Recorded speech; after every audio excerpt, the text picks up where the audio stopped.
घरकुल योजना 2026 संपूर्ण माहिती तुम्हाला या व्हिडिओमध्ये बघायला भेटणार आहे. 1, 2 आणि 3 योजना, या सगळ्या योजनांची माहिती एकाच व्हिडिओमध्ये एकाच ठिकाणी बघा. सगळ्यात महत्त्वाचं, घरकुल योजना महाराष्ट्र शासनाची PMYG रुपये 1,20,000 ते या ठिकाणी रमाई आवास योजना, शबरी आवास योजना 2.10 लाख एकूण अनुदान, ह्या सगळ्या योजना आपण बघणार आहे संपूर्ण डिटेलमध्ये. व्हिडिओ शेवटपर्यंत बघायचा आहे बघा. महाराष्ट्रात घरकुल योजना हा शब्द सर्वसाधारणपणे ग्रामीण भागातील गरीब, बेघर आणि कच्च्या मातीच्या झोपड्यांमध्ये राहणाऱ्या कुटुंबामध्ये पक्के घर बांधून देण्यासाठी राबवल्या जाणाऱ्या विविध सरकारी योजनांसाठी वापरला जातो. प्रामुख्याने 3 प्रमुख योजना या घरकुल श्रेणीत येतात. पहिला आहे PMAYG, म्हणजे काय? प्रधानमंत्री आवास योजना, जी म्हणजे ग्रामीण बघा. नंतर ही सर्व प्रवर्गासाठी केंद्र सरकारची प्रमुख योजना आहे. या ठिकाणी कोणती कास्ट व्हेरीफाय नाही, सगळ्या समाजासाठी आहे. परंतु रमाई आवास योजना आणि शबरी आवास योजना या ठिकाणी मात्र ठराविक कास्ट आहे, आपले ठराविक बांधवांसाठी आहे बघा. रमाई आवास घरकुल योजना अनुसूचित जातीतील बांधवांसाठी, नौबद्ध जे आपले बांधव आहेत त्यांच्यासाठी महाराष्ट्र शासनाची विशेष योजना आहे. त्यानंतर शबरी आवास योजना ही ST कास्टमधली जी आपली बांधव आहेत त्यांच्या कुटुंबासाठी महाराष्ट्र शासनाची विशेष योजना आहे. घर ही प्रत्येक कुटुंबाची मूलभूत गरज आहे बघा. आणि भारतीय अनुच्छेदमध्ये 21 कलमानुसार जगण्याच्या अधिकारात निवाऱ्याचा सुद्धा समावेश आहे.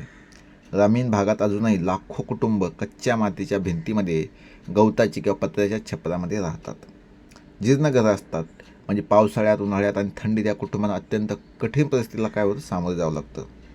घरकुल योजना या कुटुंबांना स्वतःचे हक्काचे पक्के घर बांधण्यासाठी काय करतात, तर आर्थिक मदत या ठिकाणी प्रदान करते बघा. 3 प्रमुख घरकुल योजनांची माहिती या व्हिडिओमध्ये आपण बघू, ती बी कम्पॅरेटिव्हली बघा. प्रधानमंत्री जी काही घरकुल योजना आहे ती ग्रामीण भागामध्ये ती केंद्र शासन ही योजना राबवतं.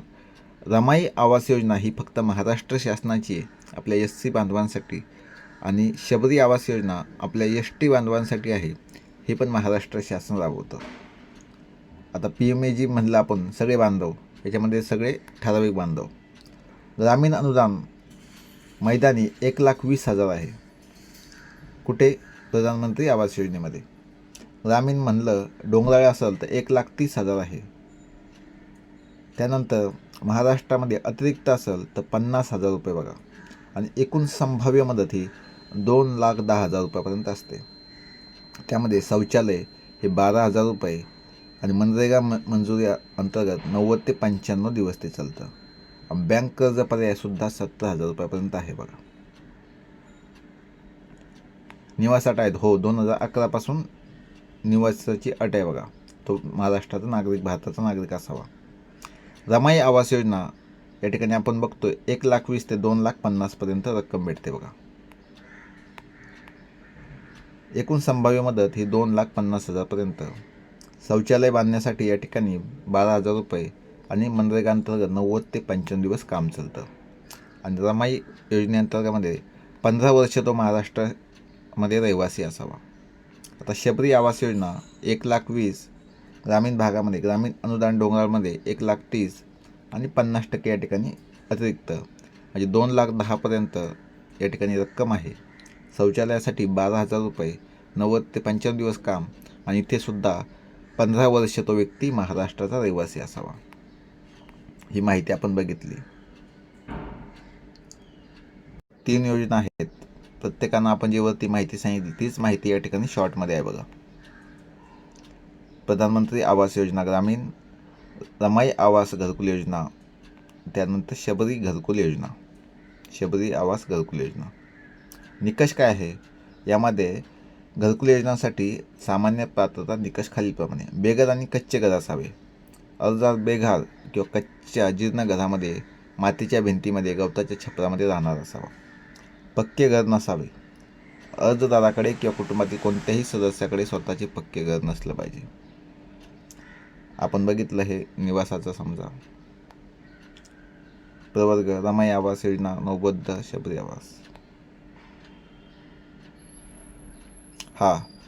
मागील लाभ: यापूर्वी कोणत्याही गृहनिर्माण योजनेचा लाभ घेतलेला तो व्यक्ती नसावा. अर्जदाराकडे घर बांधण्यासाठी स्वतःची जमीन किंवा जागा उपलब्ध असणं सुद्धा आवश्यक आहे. डॉक्युमेंट महत्त्वाचे काय लागतात? आधार कार्ड लागतं, नंतर रेशन कार्ड लागतं, जातीचा दाखला, त्यानंतर या ठिकाणी उत्पन्नाचा दाखला, रहिवासी दाखला आणि जमिनीचा पुरावा म्हणजे 7/12/8 किंवा जमीन मालकीचा दस्तऐवज. मनरेगा जॉब कार्ड असेल तर ते सुद्धा महत्त्वाचं आहे. बँक पासबुक आधारशी लिंक असणं महत्त्वाचं आहे आणि पासपोर्ट साईज फोटोसुद्धा तुमच्याकडे असणं महत्त्वाचंच आहे. आणि सेल्फ डिक्लेरेशन म्हणजे पक्के घर नसल्याचे किंवा मागील कोणत्याही घरकुल योजनेचा लाभ घेतला नसल्याचे हमीपत्र महत्त्वाचं आहे. या हिशोबानं तुम्ही ग्रामपंचायतमध्ये जाऊन त्या ठिकाणी जे काही ग्रामसेवक आहेत त्यांच्याशी संपर्क करू शकता किंवा तुम्ही ऑनलाईन पोर्टलवर जाऊन सुद्धा ॲप्लिकेशन करू शकता. जय हिंद, जय महाराष्ट्र.